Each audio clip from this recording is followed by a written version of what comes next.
So Naruto chapter 600. So much went down. Let's jump right into it. Alright, so for starters, let's talk about a little bit about Obito and what he said in this particular chapter. Now, Kakashi said, make no mistake about it, that is Obito. And he said, you can call me by that name if you want. It means nothing to me. And he talks a little bit about reality and whatnot. This isn't the reality that's going to be, permanent and, a lot of stuff.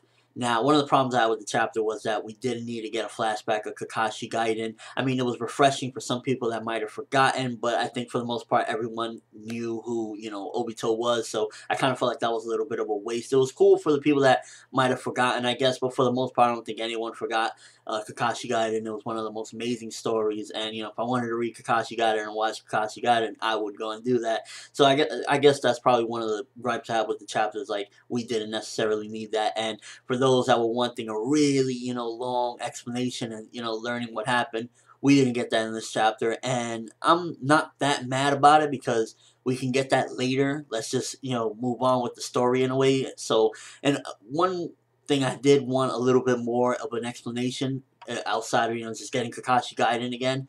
But at the same time, I guess we'll get it later. So I'm a little sour with that, but at the same time, whatever, we'll get it later, I suppose. But if we were going to get something, it shouldn't have been Kakashi Gaiden, I guess.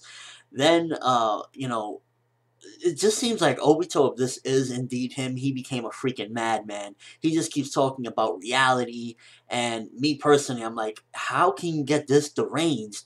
And I know one thing that people are going to go crazy about is that he tells Kakashi something that really is going to piss a lot of people off, I guess. And he said, but if you want to know, yes, it's because you let Reem die. You let Reem die. And a lot of people are going to say, so because one girl that you liked died, you're going to put the whole world under control. And to be honest with you, this whole Obito situation is looking very similar in a way to Pain, Nagato. How, the great pains in his life made him want to control the world and stop all the wars and, just this warped reality. And that's what it seems somewhat with Obito, is that the pains in his life, or so to speak, is what's making him do this. Now, the way Obito is speaking is a big possibility that his mind is warped, and, like, of course his mind is warped, but to the point where his memories might not be all there, of, like, because the way he's putting an emphasis, like, he doesn't even really know who he really is, so there's a big possibility that when those rocks smashed, he forgot somewhat of who he was, and maybe somebody told him, oh, this, and that. The best part of the chapter that has me oh, amazing was that ending where Madara Uchiha appears and says, looks like you're having fun, Obito. And then we get a little text saying the final climax of the story is coming. Damn, Kishi knows how to keep us going. Ah, man. Freaking crazy chapter. This chapter was just like, on one half, I didn't really like the Kakashi Gaiden stuff, I ain't gonna lie. I didn't want to see that. The Rin thing, that needs to be explained more. Exactly what does he mean? It's because you let Rin die, because we still don't know fully what's going on with Obito, how he survived, so to speak, and, whatnot, and his connection with Madara. But a couple of my theories are looking good, because, Madara knows Obito, and he showed up. And what does that mean for the battle with the Kages? Did he officially defeat the Kages? That's pretty freaking crazy. And this is looking like it's going to be an epic battle now. Who is going to show up? Because if the Kages seemingly were defeated, then I don't know if Naruto and Kakashi and Guy can do it. Let me know what you think. Can Naruto, Kakashi, Guy, and B take on Obito and Madara? They were struggling against just Obito, Toby. But can they do it against Madara? Nah. I highly doubt it. Sasuke or somebody is going to show up. This can't.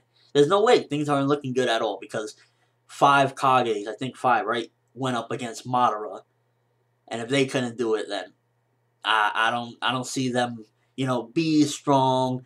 Guy and Kakashi are, they're pretty strong as well. And Naruto with his Bijuu mode is pretty awesome. But one, Naruto's been fighting for a long time, so he doesn't have that peak of strength anymore. His endurance is running low, stamina is running low. Everything about him should be at reaching its, like, pinpoint where it's like, okay, it can't go no more. So for him to be able to fight Madara and Obito, it's no way, no way. So we're gonna need somebody to show up to help out this side immediately because they were just struggling against Obito, and to go up against him, it's gonna be hectic. I love that ending. That ending really made up for the couple of gripes that I had with it. But for the most part, it's just like, yo, I want to know more about those mysteries. Like, it's in a way, it's good that that ending happened and it made up for me being like, oh, why aren't we getting the explanation, and why did we get Kakashi Gaiden again? So that ending made up for the gripes that I had with the chapter because I can't lie, I can't wait to see Madara, Uchiha, and Obito versus Naruto and the rest of them. Is like they're gonna get slaughtered. Somebody better show up to help them, or they're done. There's just no way, no way possible that they're gonna be able to defeat both of them. No. But let me know what you think. What do you think about him saying it's because you let Rin die? Do you think that that's indeed means that he is Obito? Does he have maybe a warped memory to the point where he doesn't really remember things clearly? And that could be the reason for last week's mishaps with, like, the fourth Hokage being on the mountain where he probably shouldn't have. Even though it wasn't clarified when Minato became Hokage, I don't think he was Hokage at that point. So that could mean, that can make up for, like, last week's the mishaps in the flashback. And the fact that Madara knows Obito is looking like my original theory, where Madara rescues Obito, etc., is coming to fruition. Let me know what you think. Are you excited for Naruto versus Madara and Obito? Do they stand a chance? I don't see it. I don't see it. And did he defeat the Kages? And if he defeated all 5 Kages, then Naruto doesn't stand a slither of a chance. Somebody's going to have to show up.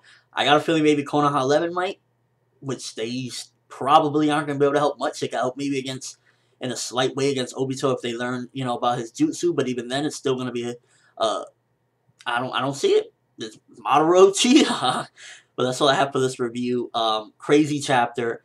The Rin stuff threw me off a little bit because I'm like, there got to be more to it. It's not just because of Rin. Maybe he was promised some salvation or something with the Rin stuff, but I don't see it. I don't know. But that's all I have. ForneverWorld, thanks for watching. Hope you enjoyed. Thumbs up for Obito and Madara versus Naruto next week. Can't wait for that. As always, people, have an awesome day.